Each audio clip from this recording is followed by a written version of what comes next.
Thank you, Mr. President.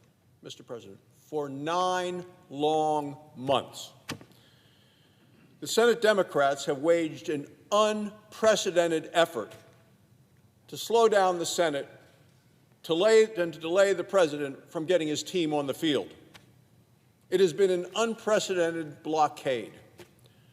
President Trump was elected to get America back on track, and that means getting the team on the job. So what does Chuck Schumer, who just spoke here on the Senate floor a few minutes ago, had to say? Well, he put out a press release in August, and he said that historically bad nominees, his words, deserve a historic level of scrutiny.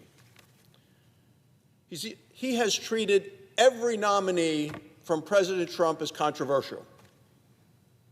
And he's treated every nominee as an existential threat to our nation. Senator Schumer and Senate Democrats have specific concerns with specific nominees. They should come down to the Senate floor and discuss them and share their concerns with the American people. That's not what's happening. Here are the facts. Senate Republicans have confirmed now 109 sub-cabinet nominees. Now, that's addition to the cabinet that we've confirmed, the judges that we've confirmed. Every single one of those 109 sub-cabinet nominees have been filibustered by the Democrats. Yet, only 7 of them received more than 10 minutes of debate on the Senate floor. Now, you know, Mr. President, that when they filibuster, that says consume 2 hours on the Senate floor to debate the nominees. They've chosen to waste the time, but not to discuss the credibility of any of these nominees or their qualities for service, what we will get. In fact, of the Democrats who have filibustered all 109 sub-cabinet nominees, the average Democrat debate was 2 minutes. 87, 0 Democrat debate. Only 7 of them went for more than 10 minutes. In other words, the Senate Democrats declined to come to the floor to discuss 75% of these sub-cabinet nominees that ultimately were all confirmed by the United States Senate. This is in spite of the fact that each one of them required the 2 full hours of debate. On average, we've done all the math, we watched all the speeches, 2 minutes and 12 seconds by the Democrats consumed discussing each nominee on average. 218 hours of debate time spent in the Senate floor, ignored by the Democrats, wasted time, couldn't do legislation, couldn't do other things because of this historic obstruction by the Democrats of what the American people voted for. For all the bluster and all the so-called historic scrutiny, the Democrats and Chuck Schumer, when it came to nominees, have been missing in action.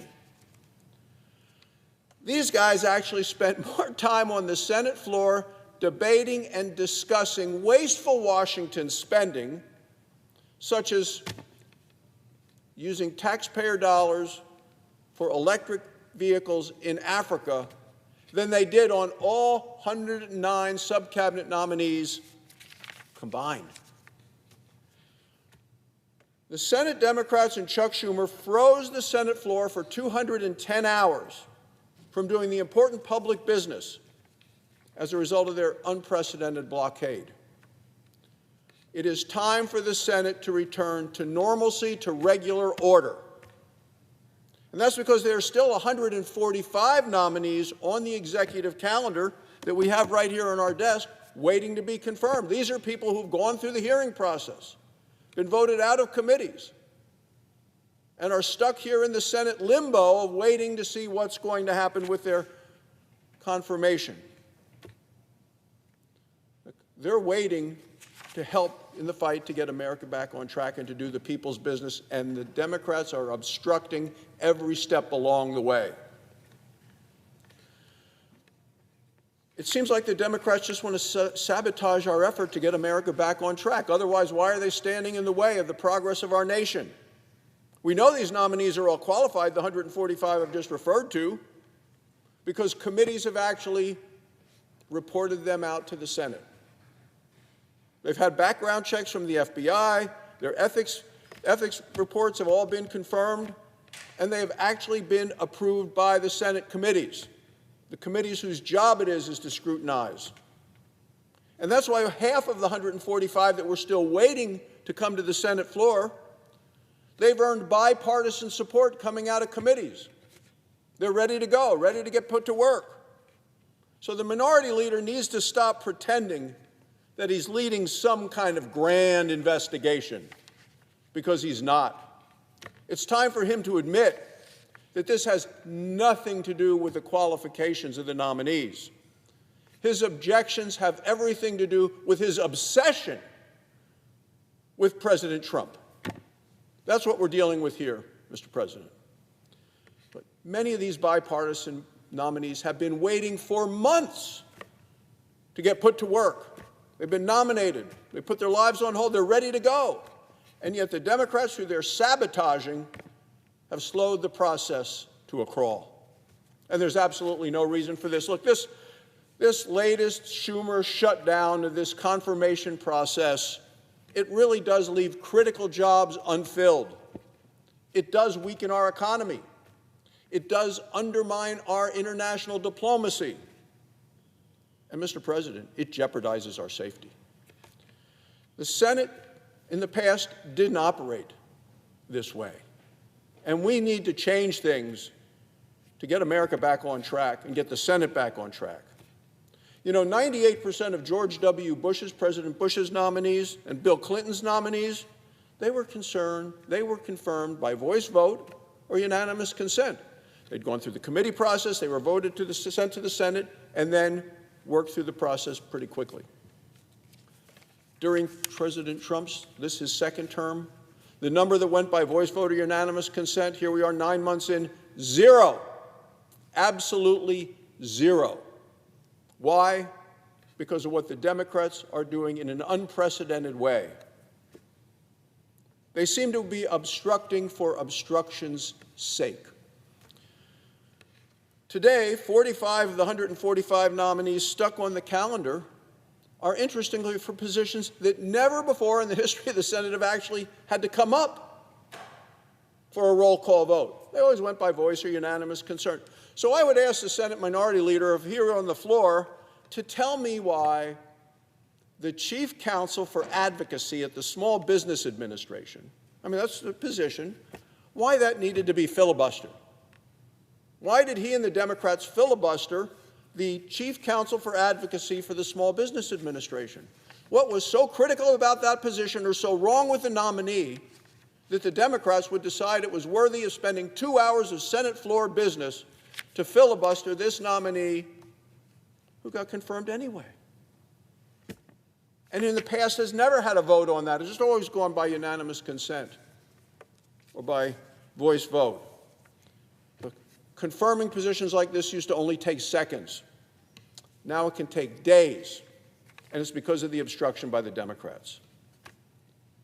The Senate has a role of advice and consent. That's why we have the committee process. That's why we go through it. But what we're dealing with is stalling and delaying. Now, Mr. President, there are still more than 800 positions that still need to come through the Senate. Some that may not named yet. The President hasn't made nominations. But because the President has over 1,100 nominations to make to fill out the government and the people that do the job of the people. Well, without a change to try to get through that next 800, that would take years, over 1,000 hours on the Senate floor. And that's if the Senate did nothing else. Because every time they filibuster one, that's 2 wasted hours, and they end up spending 2 minutes of debate in total.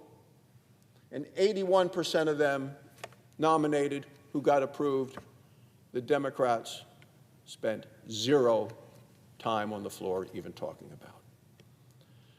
Look, under this Schumer confirmation shutdown, it's impossible for the United States Senate to pass legislation. Can't do it. The floor's iced. Legislation such as the National Defense Authorization Act that we're getting to today, we're considering it this week. Funding bills that we need to do, the appropriation bills that Schumer never even brought to the floor when he was the leader. We want to get those passed, doing the people's business. The Senate and our nation cannot continue to be run this way. and controlled this way and function this way. If Democrats won't stop abusing the rules of the Senate, Republicans are prepared to change the rules. Later today, Mr. President, Senate Republicans are going to discuss how to update these rules to restore the Senate's long-time practice, a practice of confirming nominees in a reasonable fashion. Now, we're not talking about cabinet secretaries or Supreme Court justices. We're talking about restoring the norms of the Senate for the hundreds of routine, qualified nominees who come through the committee process, go through the scrutiny, and then come to the Senate floor to be put to work. I would say enough with the Democrat obstruction, enough with this phony scrutiny, and enough with another Schumer shutdown. The American people elected President Trump, and they elected Republicans to get America back on track. And that, Mr. President, is what we continue and will continue to do.